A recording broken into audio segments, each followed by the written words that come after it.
생각보다 결정 트리가 딥러닝의 시대에 엄청난 영향력을 가지고 있습니다.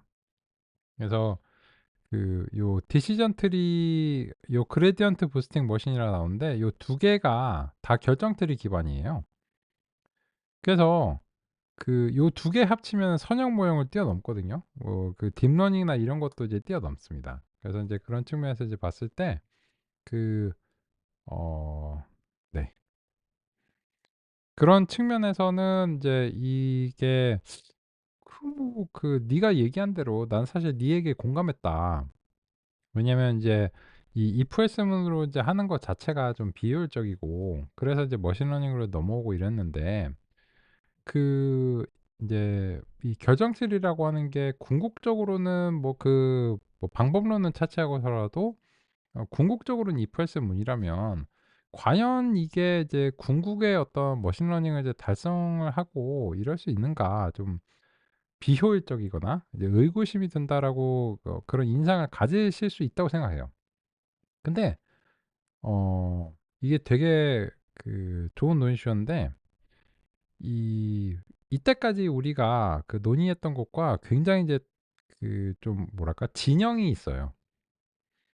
이제 이 진영 얘기를 해야 되는데 또 이제 우리는 또 대결 구도를 좋아하잖아. 그죠?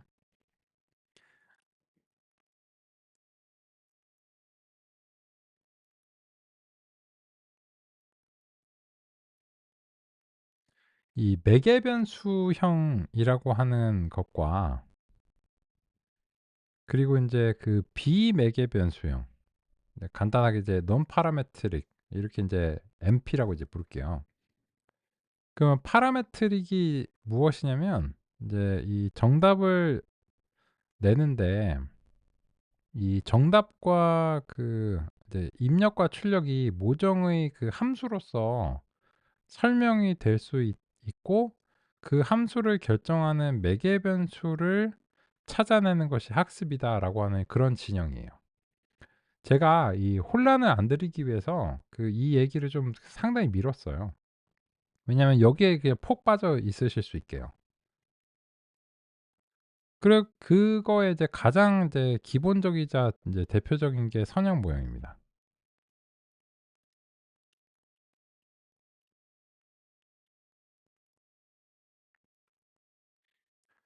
그런데 또 뭐가 있냐면 신경망도 여기에 해당이 돼요.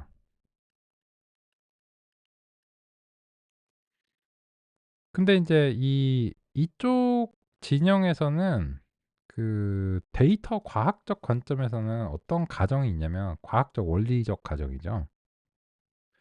이런 식으로 그 입력과 출력이 이런 함수 관계에 있다라고 하는 것은 수학적 과학적으로는 이제 매니폴드 가설이라고 하는 것을 반영합니다.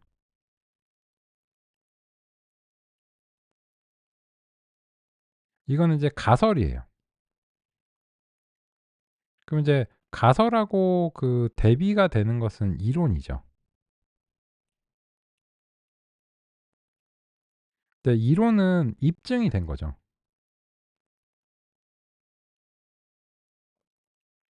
가설은 아마 그럴 것인 것 같은데 정확하게 모르겠다.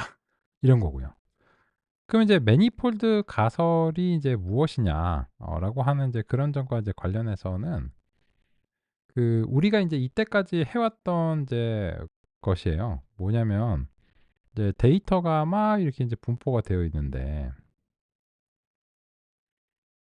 이 데이터를 설명하는 그런 함수는 이제 실제 데이터보다는 이제 훨씬 저차원의 무언가일 것이다. 그래서 이런 형태의 어떤 직선이라는 함수가 이 데이터를 이제 지배하는 이제 근본적인 원리일 것이다. 간단하게 말씀드리면 이제 그런 거거든요. 근데 뭔가 이론이 있어야 돼요. 그래서 인제 선형 모형의 경우에도 이 매니폴드 가설을 이제 반영하고 있고 이 신경망의 경우에도 궁극적으로는 좀 복잡한 이제 이런 곡선을 그리는데 이 신경망도 이제 수학적인 원리로 보면은 결론적으로는 이제 커브 피팅이라고 불러요.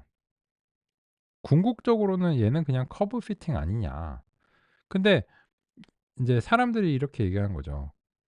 그 어떤 임의의 데이터 이제 현실의 데이터가 정말로 네가 생각하는 것처럼 그런 인제 이런 그 방정식 같은 걸로 표현이 될까? 어떻게 생각하세요?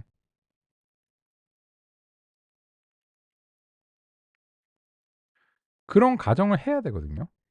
그러니까 그런 가정을 안 하고서는 얘를 그 자신 있게 적용이 안 되는 거예요.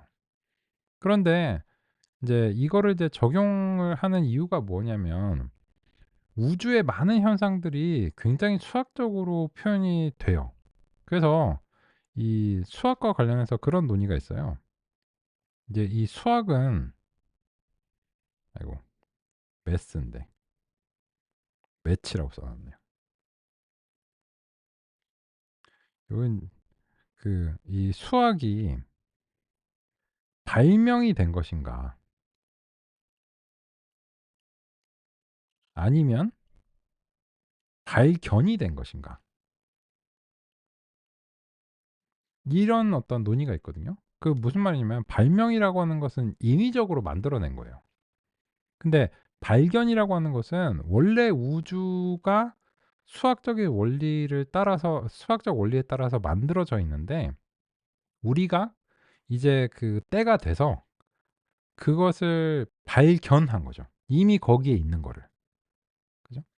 근데 이 뭐 E는 MC 스퀘어라든지 F는 MA 혹은 뭐 그 뭐 만류인력의 법칙, 상대성 이론, 양자역학 이런 것들이 그 눈으로 볼 수 없거나 관측할 수도 없는 것들인데 이 관찰을 하지 못하면서 E는 MC 스퀘어를 만들었다면 그러면 그 우주의 원리를 통찰하고 발견해서 그것을 이제 우리가 이제 사용하는 수식으로 표현해낸 것이라고 이제 봐야 되거든요. 이건 이제 발견이라고 할 수 있죠.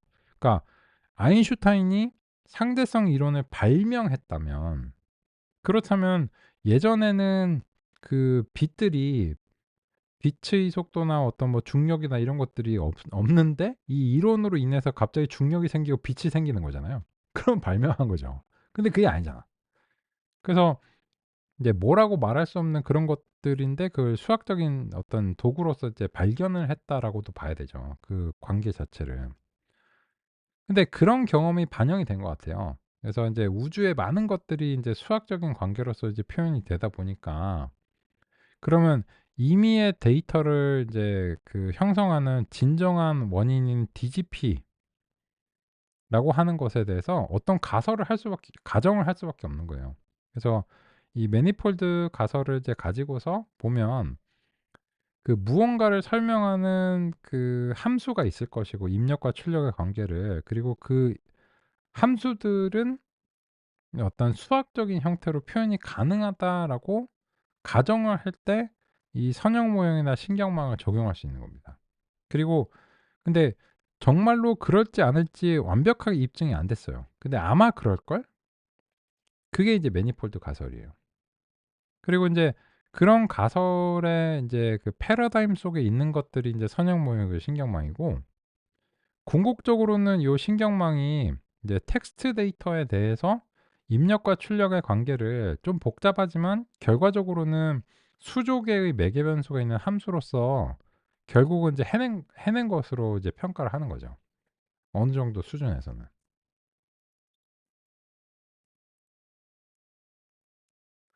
그러면 우리는 어떻게 인제 동작을 할까요? 그 우리 같은 경우에도 예를 들어서 그 우리 애기한테 이제 말을 가르치는데 "할머니 뭐 해 줘." 이렇게 하면 그 할머니께는 이제 공손하게 말씀드려야지 "할머니 이것 좀 해 주실 수 있을까요?" 뭐 이런 식의 어떤 공손한 말을 가르쳐 주는데 그러면 우리는 그 사례를 알려주는 거거든요.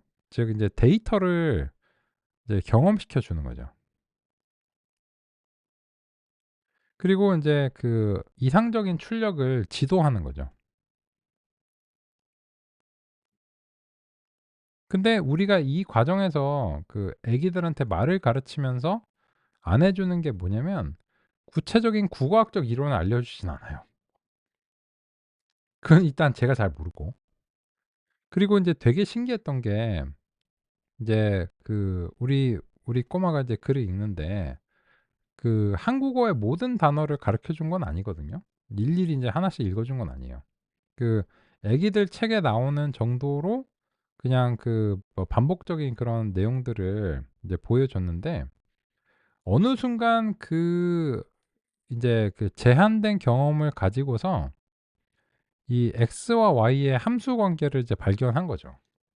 그래서 인제 모든 글자를 다 가르쳐 주지 않아도 이게 어느 정도 이제 데이터를 경험시켜 주다 보면 이 함수 관계를 우리가 내재적으로 이제 발견하게 되고 그거에 따라서 자신이 인제 새로운 글자를 봤을 때 예상이 맞으면 거기에 대해서 인제 계속해서 인제 강화가 되는 거죠. 그리고 쪼끔 틀리는 경우도 있잖아요. 그럴 때는 인제 제가 이제 보조해서 도와주면 그게 살짝 조정이 되는 거죠. 피팅 되는 거죠. 그죠?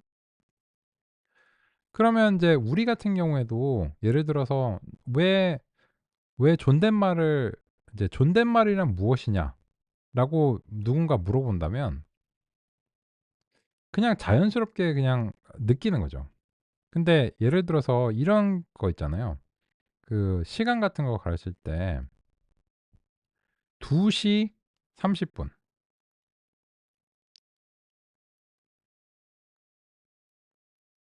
요렇게 읽는데 2시 30 분은 왜 아닌가요?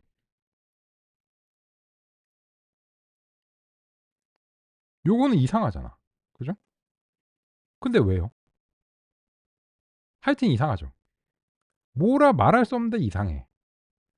그러면 우리는 인제 이 구체적 사례들을 딱 접하면 우리 이제 머릿속에 형성돼 있는 그런 이 국어에 대한 어떤 모종의 함수가 있는 것으로 이제 보이고 함수를 적용했을 때 '아 얘는 바람직한데 얘는 함수의 어떤 출력으로서 바람직하지 않은 것으로 이제 평가를 하는 거죠. 근데 우리가 이거를 대조하는 게 아니에요. 어떤 막 사례를 막 이렇게 KNN 스타일로 이제 기억을 해 가지고 이거 대조해 봤을 때 '아 이거는 아니다.' 이런 게 아니거든요. 우리는 사실 구체적 사례를 금방 잊어요. 지금도 마찬가지예요. 지금도 인제 머신러닝 이제 과정을 이제 수강을 하시고 있잖아요. 근데 제가 말했던 거를 다시 보려면 이제 유튜브 동영상 이제 보시면 되는데 제 말을 토시 하나도 틀리지 않고 다 한다면 머신러닝을 잘하는 걸까요? 아닙니다. 그건 자폐입니다, 자폐. 그게 자폐야. 그죠? 제가 말하는 거를 토시 하나 틀리지 않고 다 기억한다고 해서 머신러닝이나 어떤 개념을 아는 게 아니에요. 그러면 뭘까요?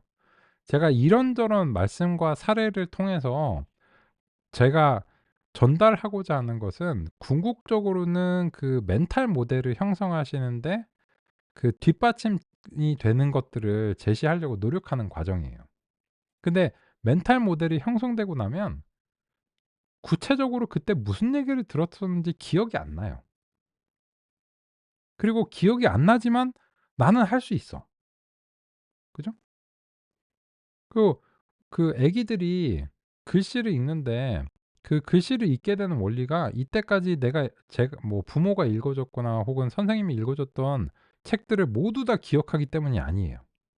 그런 것들은 그냥 잊어요. 그냥 다시 보면 반갑고 뭐 이렇게 봤다는 건지 아닌 건지는 명확하게 알지만 "그 책을 외워 봐. 너 이거 달달 외워야 된다." 이런 식은 아니거든요. 그렇게 하는 게 소용도 없고. 그러면 우리는 데이터를 기억하는 것이 아니고 그 데이터의 엑기스를 뽑아낸다라고 하는 것이 이제 명확해요. 근데 그것이 과연 이제 수학적으로 표현될 수 있는 함수일 것인가는 아직 명확하지 않아요. 그죠? 그런 거는 인제 수학자와 그리고 이제 데이터 과학 분야에 이제 계신 분들이 노력을 해 주셔야 되는 거겠죠. 야 근데 그 얘기 왜 했어? 이 얘기 왜 했냐면 이 그렇다면 이 상대적으로 그 비매개변 수용으로 평가받는 게 뭐냐면 이제 우리가 이제 경험한 것으로서는 이제 KNN이 있어요. 얘는 이제 비매개 변수형이야. 얘는 그냥 데이터가 곧 모형이에요. 그러니까 얘는 어떤 함수 관계를 뽑아내는 게 아니고 그냥 가설이나 이런 게 없는 거야. 그냥 뭐 새로운 데이터가 들어오잖아. 요 근처에 있는지 찾아봐. 뭐 뭐 함수고 자시고 모르겠고 이런 거예요. 그죠? 그러니까 이 매개 변수형의 입장에서 얘를 보면 깝깝한 거지. 왜냐면 이런 거예요. 이 매개 변수형의 모형들은 이제 시험에 갈 때 딱 연필 한 자루 들고 가는 거예요. 왜? 나는 인제 최적화된 나의 지식과 매개 변수가 이제 설정이 되어 있고 일일이 외우지 않아도 나는 그냥 샤프 한 자루 들고 가면 이제 그냥 문제가 인제 나왔을 때 새로운 문제에 대해서 내가 자신감 있게 형성한 그 함수를 통해서 새로운 출력을 발생할 수 있어. 요런 인제 식인 건데 KNN 스타일은 지난번에 인제 이미 비유를 드린 대로 이제 다 이고지고 가는 거야. 그래 갖고 거기서 이제 대조를 해 보는 건데 과연 인제 그게 학습이냐 이런 어떤 비판을 이제 받죠. 그죠? 근데 비판을 받는 것과 효과성은 별개의 문제예요. 이제 당장 주어진 데이터에 대해서 뭐 어쩌고 저쩌고 말은 좋은데 KNN이 혹시 잘했어요. 그런 경우 있을 수 있거든요. 그러면은 뭐 이론은 화려했지만 실질적으로는 KNN의 승. 특정한 상황에 대해선 그런 경우 있습니다. 있어요. 그래서 무조건 KNN이 열등하다고 얘기할 수는 없어요. 그런데 결정 트리는 그러면 어디에 놔야 되냐라고 하면 대체적으로는 비매개 변수형으로 봅니다.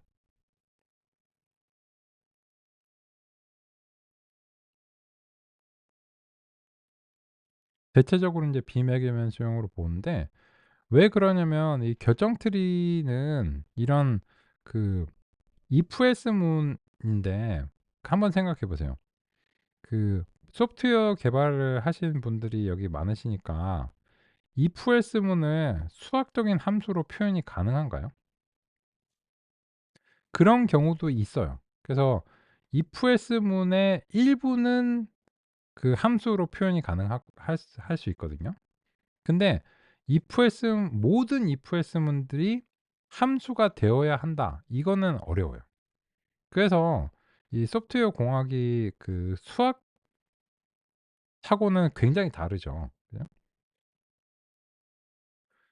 그렇다면 이 결정 트리는 이런 매니폴드 가설을 벗어나는 거예요.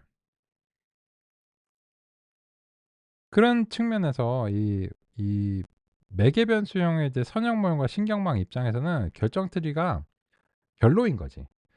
"넌 뭐 이게 어? 너 뭐 가설도 없어. 가설도 없는 애가 뭘 한다고 그러는 거야." 이렇게 하는데 이 결정 트리는 현실의 강자입니다.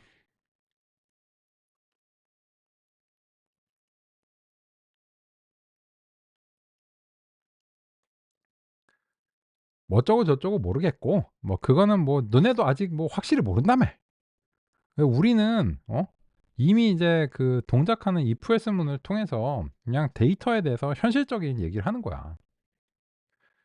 그래서 이 결과가 아직 안 나왔어요. 이제 궁극의 승자가 누구인가 아직 안 나왔거든요.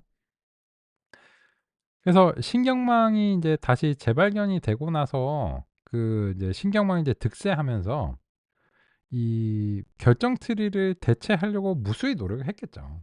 했는데 이제 현실의 강자라고 말씀을 드리는 이유가 뭐냐면 이제 현실의 많은 데이터들이 표 형식으로 되어 있어요.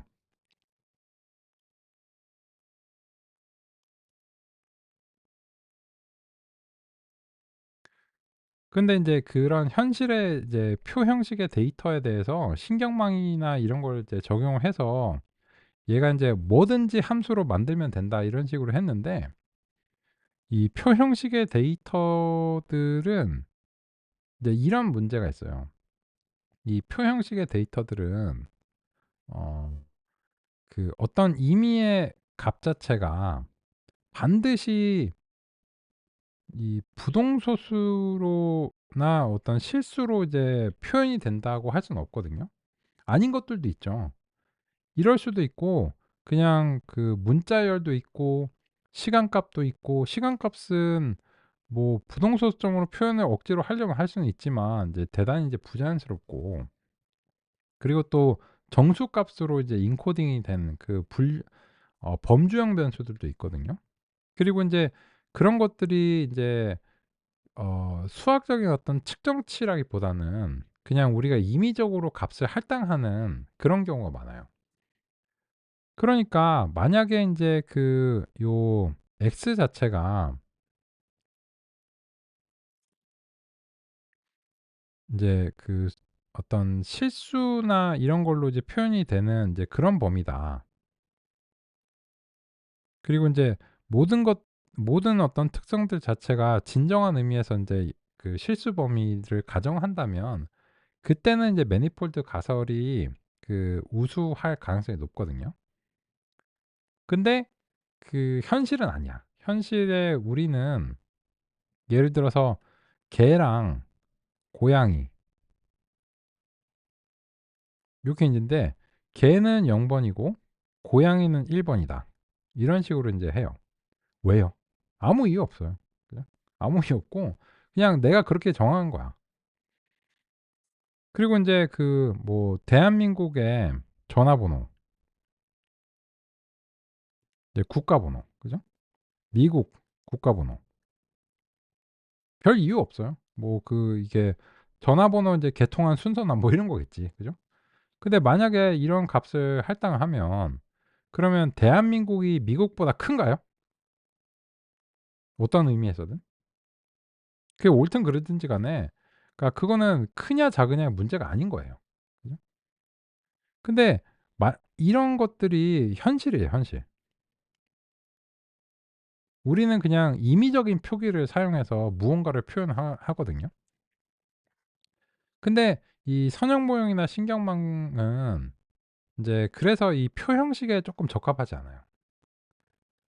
왜냐하면 이 표 형식은 우리가 임의적인 표기들을 굉장히 많이 사용하는데, 얘네들은 이제 매니폴드 가설을 이제 가지고서 이제 적용하기 때문에 이 붓꽃 데이터라든지 아니면 캔서 같은 애들이요. 캔서 같은 애들은 이 종양의 뭐 크기라든지 이런 거에 대한 실측적인 관찰을 담고 있거든요.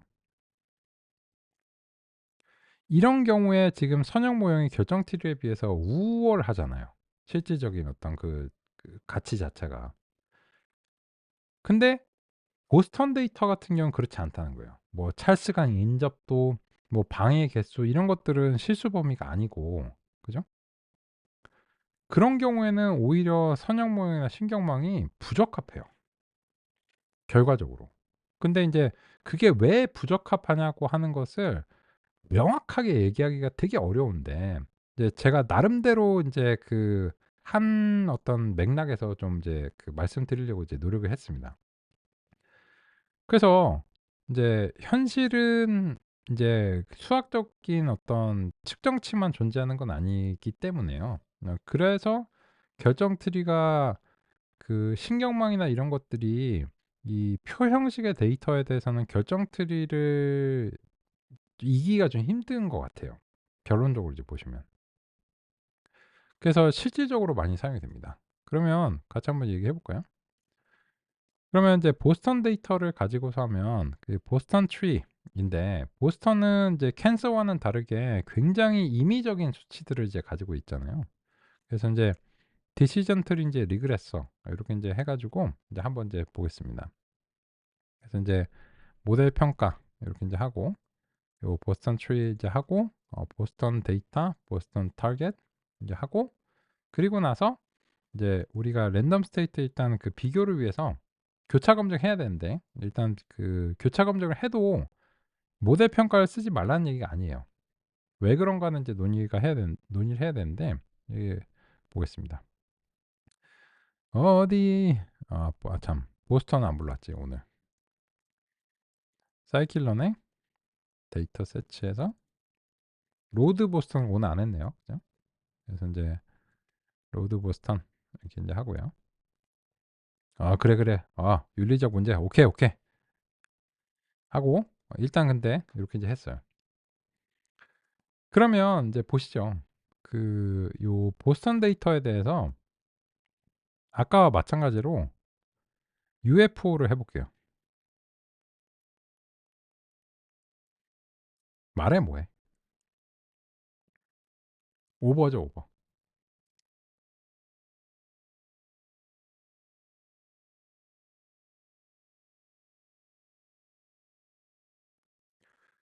근데 야 네가 열심히 팔았는데 이게 더 우수하지는 않은 것 같은데?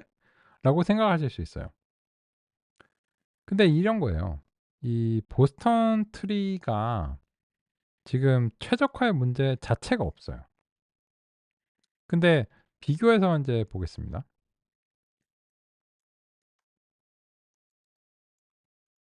선형 모형하고 이제 비교를 해 볼게요. 그래서 인제 이거 우리가 인제 리지를 이제 도입을 해 가지고 그 리지를 인제 설정하고 어 알파 값 1.0 이제 설정하고 기본값이니까. 그리고 나서 인제 모델 평가 이렇게 인제 들어가고 리지 이제 들어가고 그리고서 인제 보스턴 데이터, 보스턴 타겟, 랜덤 스테이트 똑같이 비교를 해야 이제 공정하니까 이렇게 인제 하면 여기서 그 선형 모형이 열등해요. 왜냐하면 일단 지금 이제 수정이 어떤 다른 가공을 거치지 않은 상황에서 훈련 점수가 열등합니다. 최적화 성능이 그 못 미쳐요. 근데 디시전 트리는 문제 있어요. 오버 완전 이제 심한 오버핏이라서 사실 이게 인제 진정한 성능이 아니죠. 아닌데 하지만 그 주어진 훈련 데이터에 대해서는 그냥 별다른 조치를 안 해도 무조건 100 점을 보장합니다. 그냥 결정 트리는 무조건 100 점을 보장해요, 최적화 성능은. 그러니까 얘는 UFO에서 일단 U를 걱정할 필요가 없네요. 근데 선형 모형은 언제나 U가 걱정이에요. '아 U 아하하하 이 이 왜 이렇게 못하니?' 네 이런 어떤 걱정이 있거든요. 그래서 인제 이거를 그 끌어올려 주려고 우리가 별짓 다 했죠. 이 뭐 그 저 다항식 차원 확장을 해 가지고 막 차수를 늘려 주고 그렇게 해 가지고 이거를 이제 억지로 막 끌고 막 이렇게 올려야 돼요. 근데 그 결정 트리 같은 경우에는 그 방식의 특성상 그냥 뭐 전혀 힘들어하지 않습니다. 그러면 문제는 이 이제 과적합을 어떻게 잡을 것인가 요 점이 인제 문제거든요. 인제 여기서부터는 이 결정 트리는 그 이런 그 데이터 과학적인 원리나 뭐 매니폴드 가설 뭐 이런 거를 이제 하는 게 아니고 예 대단히 현실적인 자세들을 많이 취해요. 그냥 뭐 이론이나 이런 게 아니고 마치 인제 소프트웨어 개발을 할 때 막 수학 이론을 찾아보시지 않잖아요. 이게 뭐 안 돼. 그러면은 인제 버그가 생겼어. 그러면은 버그가 없다는 거를 막 이렇게 막 증명하고 막 QED 뭐 이렇게 하시지 않잖아요. 그냥 버그가 있어. 찾아야지. 그 찾는 거를 그냥 시행착오를 통해서 찾고 막 이렇게 저렇게 해 보고 뭐 이렇게 해서 찾지 막 수학적으로 막 연역적으로 분석한 다음에 '아 이거는 여기서 버그가 나올 수밖에 없다.' 이렇게 인제 막 증명을 해서 찾는 게 아니잖아요. 결정 트리가 좀 그런 느낌이에요. 그래서 이 결정 트리 같은 경우에는 지금 이제 보시면 이 보스턴 트리의 이제 깊이를 좀 볼게요. 최대 깊이 이렇게 인제 해 가지고 이 보스턴 트리 요거는 이제 교재에서는 요 API 소개를 안 하고 있어요. 이 getDepth 이렇게 해 가지고 요 최대 깊이를 보면 22 예요. 근데 이 최대 깊이라고 하는 것이 인제 어떤 측면이냐면 요 캔서 트리에서 보면 요게 그 맨 처음에는 무조건 한 개는 있어야 되거든요. 얘는 인제 무조건 한 개가 있어야 되기 때문에 이 깊이가 무조건 인제 여기 이제 여기 인제 소위 말해서 0 층이라고 이제 볼 수 있고 요거 1 층이에요. 그러면 인제 1 층, 2 층, 3 층에서 끝나는 것도 있고 4 층, 5 층으로 이제 끝났거든요. 그럼 인제 이 문제는 그 결정 트리가 인제 깊이가 5 정도면 해결이 되는 문제인 거예요. 적어도 이제 최적화 관점에서 보면. 그래서 인제 상대적으로 이 최대 깊이를 인제 한번 볼게요. 최대 인제 깊이를. 요 캔서 트리에서 이제 get depth 이렇게 인제 해서 이제 보면 그 방금 전에 우리가 세어 본 방식대로 최대 깊이가 실제로 5가 나옵니다. 그죠? 이거를 이제 비교해서 보여드린 이유가 뭐냐면 캔서 트리는 상대적으로 얕은 깊이를 가지고 있어요. 근데 그거는 제가 어느 정도 예상을 했어요. 왜냐면 이런 거예요. 선형 모형이 자랄 정도예요. 별다른 도움 없이 대단히 자랄 정도예요. 그러면 선형 모형이 자란다는 건 이 데이터가 선형성이 강하다는 걸 시사하거든요. 근데 그거를 이 캔서를 시각적으로 보기는 어려워요. 왜 그런가 하면 요 캔서에 대해서 요 캔서 데이터 인제 쉐입 이렇게 살펴보면 얘가 30 차원짜리니까 이걸 시각화할 수가 없어요. 그죠? 그랬어.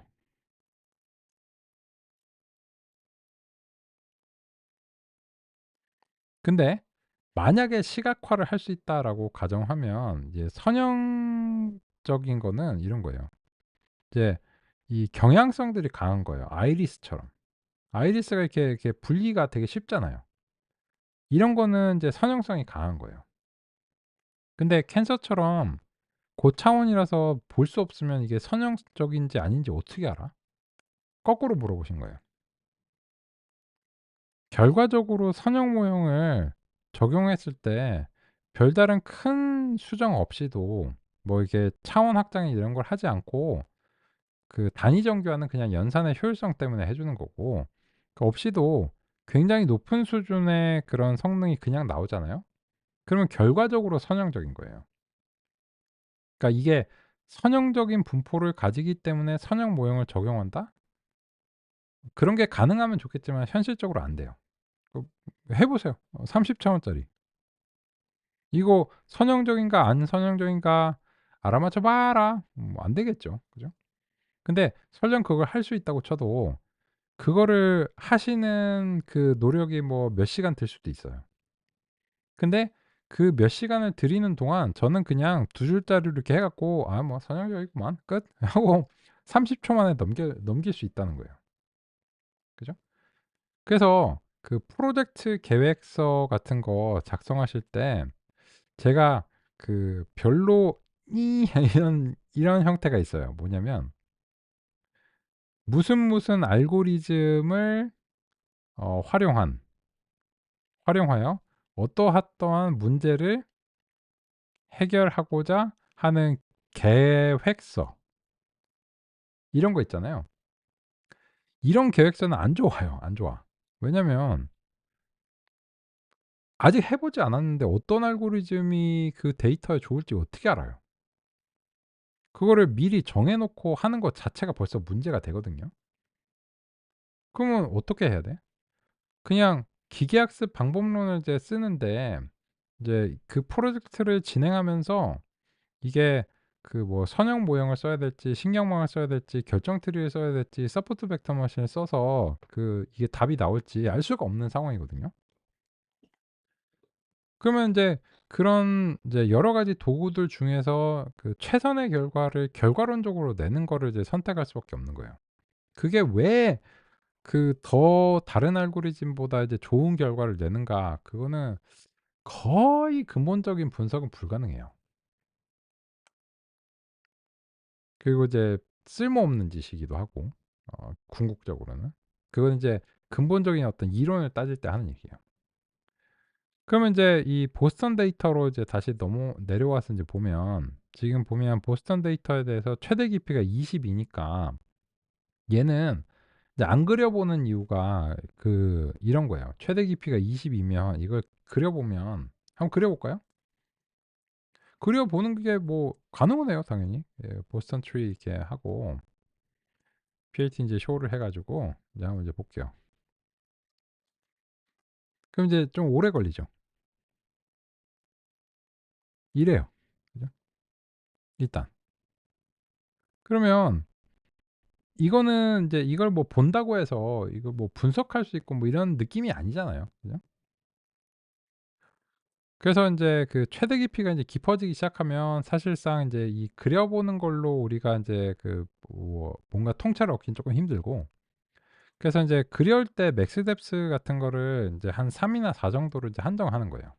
요거는 그림을 인제 여기에 한정해서 그리고 나머지는 그냥 생략을 해 줘. 뭐 이게 뭐 내가 뭐 봐 봤자 뭐 하겠어. 약간 이런 느낌이거든요. 그러면 인제 여기서 그 뭐 아까 인제 스타일로 그나마 인제 쪼끔 볼 수 있게 요거를 이제 한다고 쳐도 그 거의 대부분의 정보가 생략되기 때문에 이거를 보고서 인제 성능을 느껴보기엔 좀 어려워요. 근데 어쨌든 뭐 이런 스타일로 인제 하는 거죠. 이렇게 인제 해 가지고, 그래서 뭐 최대한 이제 보일 수 있게 한번 노력을 해 볼게요. 그래서 인제 폰트 사이즈 뭐 좀 이제 키워 주고, 그래. 그리고 인제 저 피처 네임즈 뭐 어떤 게 정말 블랙 피플 썼나 뭐 이런 거 궁금하잖아요. 그래서 인제 보스턴 인제 피처 네임즈 뭐 이렇게 인제 쓰고 요런 거예요. 그러면 여기서 인제 딱 상식적인 공감이 되는 부분이 있어요. 뭐냐면 요런 거예요. 이 지금 그 입력하고 출력의 어떤 입력이 들어가서 인제 출력이 나와야 되는데, 지금은 이거는 인제 가격이에요. 주택 가격. 근데 이 트리의 상위에 위치할수록 그 영향을 미치는 샘플의 범위가 넓거든요. 근데 이제 보시면 아 이거 결과 저랑 다르실 수 있어요. 무작위성이 있기 때문에. RM이 여기저기 보여요. 그죠? 그 왜일까요? 방의 개수가 많아. 룸이 많아. 큰 집이겠지 뭐. 큰 집이 비싸지. 그죠? 작은 집이 안 비싸진 않지만 큰 집이 싸진 않을 거예요. 그죠? 그래서 이제 요런 걸 보면 이제 그 느낄 수 있어요. 근데 인제 지엽적인 속성들은 뭐냐면 이제 점점 내려갈수록 그 이제 그 이제 영향을 미치는 샘플의 개수가 몇 개 안 되거든요. 근데 요렇게 보면 그 이제 되게 상식에 부합하는 것들이 좀 보여요. 크라임, 크라임, 룸, 크라임, 크라임, 크라임, 룸. 그죠? 되게 인제 상식에 이제 부합하는 이제 그런 거죠. 범죄율이 높아. 좋은 동네는 아니겠지. 그죠? 그래서 그 지난번에 예전에 인제 여행을 가 보니까 뭐 파리인가? 거기서 인제 그 파리 시내에 이제 돌아다니는데 어떤 지역에 가니까 그 파리의 어떤 특정 지역에 가니까 경찰서가 엄청나게 큰 거예요. 그 앞에서 인제 그 수다 떨고 있는 경찰들도 그 완전 부장하고 있어요. 그냥 그 쉬는 시간에 잡담하고 있는데. 그런 동네는 차에서 내리면 안 되겠죠. 그죠? 그리고 또 인제 그 지금 제가 여기 청담동에 있는데, 여기 그 청담동 그 청담 사거리 요 앞에 가면 그 파출소가 있는데 쓰러져 가는 1 층짜리 건물이야. 그 보면은 되게 안쓰럽거든요. 막 옆에 이제 명품 거리들 막 즐비하고 막 이런데 고 사이에 막 쓰러져 가는 그 정말 그 70 년대 지은 뭐 건물 같은 요런 느낌이거든요. 근데 그게 우리한텐 좋아. 이 시민들한테는. 왜냐? 경찰이 뭐 그 없어져야 이런 얘기가 아니고 그 동네가 심심한 동네인 거죠. 그러니까 범죄적 측면에서 그렇게 많이 뭐 파견이 되고 뭐 사건 사고가 일어나는 동네가 아닌 거예요. 근데 그 쪼끔만 가서 인제 이태원 같은 데 가면 그 아무래도 좀 그죠? 불행한 일도 많이 일어나고 했었잖아요. 그죠? 그래서 인제 이런 걸 이제 보면 그 결정 트리에 또 큰 장점이 있어요. 이제 뭐 이론적인 어떤 거를 차치하고서 제가 현실의 강자라고 말씀드렸잖아요. 왜냐면 분석이 용이해. 얘가 왜 그렇게 판단을 했는지를 공감이 돼. 근데 선형 모형이나 인제 신경망 같은 경우에는 얘가 뭐 매개 변수를 뭘로 했대 지가. 근데 그거가 이 그 특성들하고 분석이 이제 되게 어렵거든요. 근데 이 if else 문은 마치 디버깅을 할 수 있을 것 같은 그런 느낌적인 느낌이에요. 현실의 강자다. 그죠? 근데 그 현실의 강자가 과연 인제 성능이 인제 좋아야 현실의 강자인 거죠. 근데 이제 현재로서는 그 강자로서의 모습을 아직 보여주지는 못했네요. 그 점은 우리 빅 브레이크 이후에 마지막 시간에 같이 인제 살펴보겠습니다. 빅 브레이크.